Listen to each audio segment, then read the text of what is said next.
नमस्ते, मैं देवराज सिंह, श्री शंकराचार्य महाविद्यालय जुनवानी भिलाई।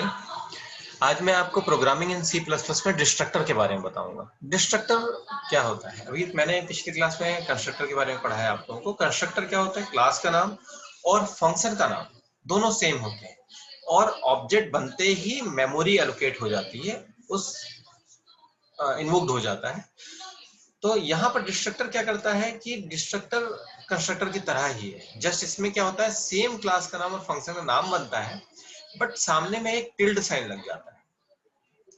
इस टिल्ड साइन में क्या रहता है कि टिल्ड साइन लग जाने से इसमें कोडिंग की जरूरत नहीं पड़ती। ये ब्लैंक, जैसे आपको यहाँ पर देखेंगे कि ये जो सामने में यहाँ लिखा हुआ है, इसमें कोई कोडिंग लिखी नहीं गई है ना। वो इसलिए नहीं लिखी गई है यहाँ पे क्योंकि इसमें कोडिंग की जरूरत नहीं है। ये एक्चुअली मेमोरी को एलोकेट करता है, सॉरी मेमोरी को जो मेमोरी एलोकेट हुई है कंस्ट्रक्टर के द्वारा, उससे वो क्या करता है, डिस्ट्रॉय कर देता है।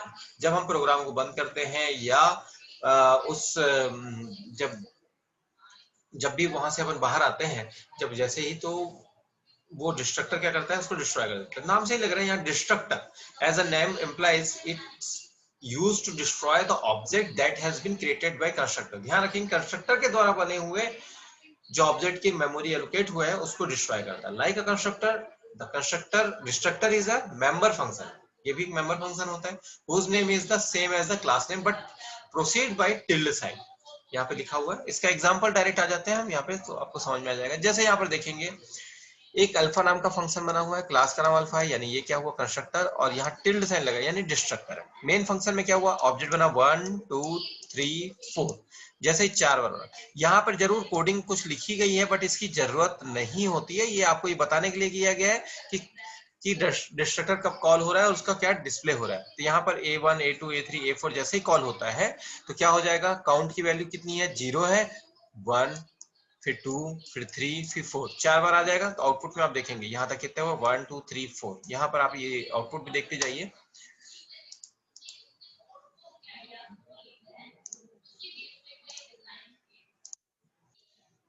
तो यहाँ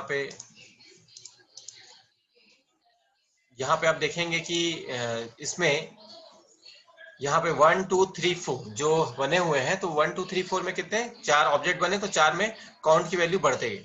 इसके बाद जैसे ही ये ब्रैकेट ये वाला क्लोज हुआ, ओपन हुआ, ये क्लोज हो रहा है। अब यहाँ पर क्या हुआ, A5 भी बन रहा है, यानी पांचवा भी क्रिएट हुआ। पांचवा जब क्रिएट हुआ तो वैसे ही तुरंत जैसे ही आप देखेंगे ब्रैकेट ये क्लोज हुआ, आपका A5 A1 A2 3 A4 तक तो रहेगा, A5 जो है वो क्या हो जाएगा, डिस्ट्रॉय हो जाएगा। तो यहाँ पर देखेंगे 5 का कितना हो गया, 4।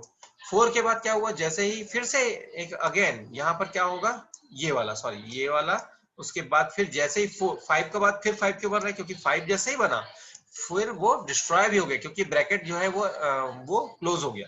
फिर A6 की बारी आई तो वो फिर से A6 बना, मगर वो A5 दिखा रहा है क्योंकि 5 जो डिस्ट्रॉय हो गया 4 में चला गया, 4 से 5 हो गया। फिर किसकी बारी हो रही है, ये खत्म हुआ। प्रोग्राम जब बंद होगा, री इंटर करेंगे, CLR नहीं लिखा है तो उस टाइम पे दिखाएगा कि 4 3 2 1 करके डिस्प्ले होता है। तो ये होता है हमारे सामने डिस्ट्रक्टर कि वो ऑटोमेटिकली, ये सिर्फ समझाने के लिए इस एग्जांपल में दिया गया है, अदरवाइज में कोडिंग करने की जरूरत नहीं होती। वो मेमोरी में जाके खुद ब खुद उसे क्लीन कर देता है, उसकी जरूरत नहीं पड़ती है उसमें कोई कोडिंग करने की।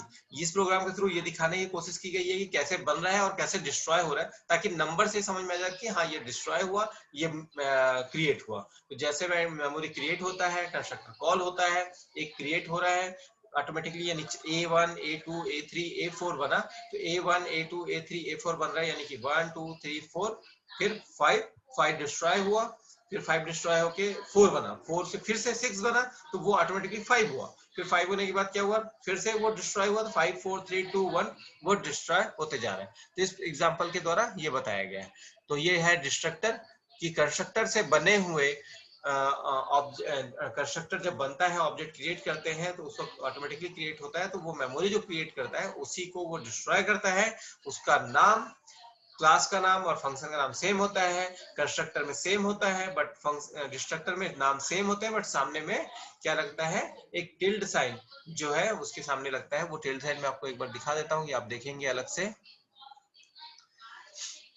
ये देखेंगे, ये जो अल्फा नाम का जो बना हुआ है,